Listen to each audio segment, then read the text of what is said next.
Just given a normal summertime pattern, you would get thunderstorms, obviously, but the amount of rain that some of us have picked up here over the last 1 to 2 weeks, substantial across our area. And we're waking up to another very healthy round of storms across our area this morning. Just looking very ominous with these clouds kind of moving over our downtown skyline. You can see wet pavement here into downtown Kansas City, extending near Union Station. Raindrops on the camera lens and lightning in the distance.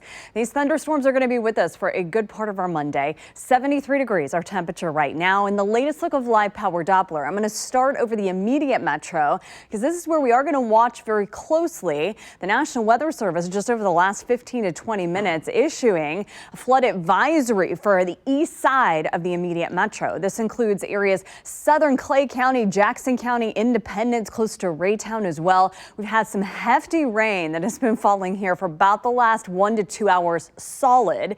And we will be keeping an eye on that potential for flooding and flash flooding across our area. I know for some of you still really need good soaking rainfall. For others, your basements, your sump pumps, your flooding that's maybe happening in your neighborhoods, you could use a little bit of a breather, but we certainly don't have that this morning. The latest look of live power Doppler as I span this out, any direction that you travel around Kansas City, north, south, east, west, you're going to run into these thunderstorms for this morning.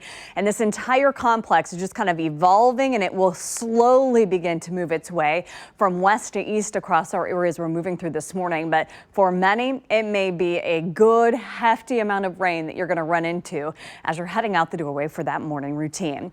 At 4:46, I want to look ahead to what things may look like by about 7 o'clock this morning. And I do expect that I will see a good push of showers and thunderstorms between now and the lunch hour today. And that's exactly what the newest updates of your Storm Track 5 forecast track have as well. As we're moving towards about 11 o'clock this morning, you can continue to see not that just we have the coverage of these storms everywhere, but the coloring here of the yellow, the orange, and the red, indicating the potential for some of this heavier rainfall across our area into the lunch hour today.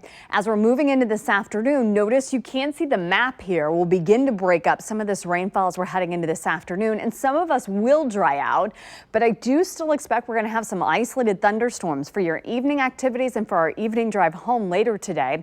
The latest update with your forecast track picking up on these isolated storms, better chances of that the farther south that you live as we're heading towards your evening plans for tonight. As we're moving through the rest of this work week, we've got a couple more days we're going to keep an eye on for these widespread complexes of thunderstorms. Your Security Bank 7-day forecast will dry things out and heat up quickly tomorrow, and then more storms back in the forecast by Wednesday and Thursday. So certainly looks to be an active week of weather across our area. I'm going to talk about how much rain some of us may pick up between now and the end of the work week.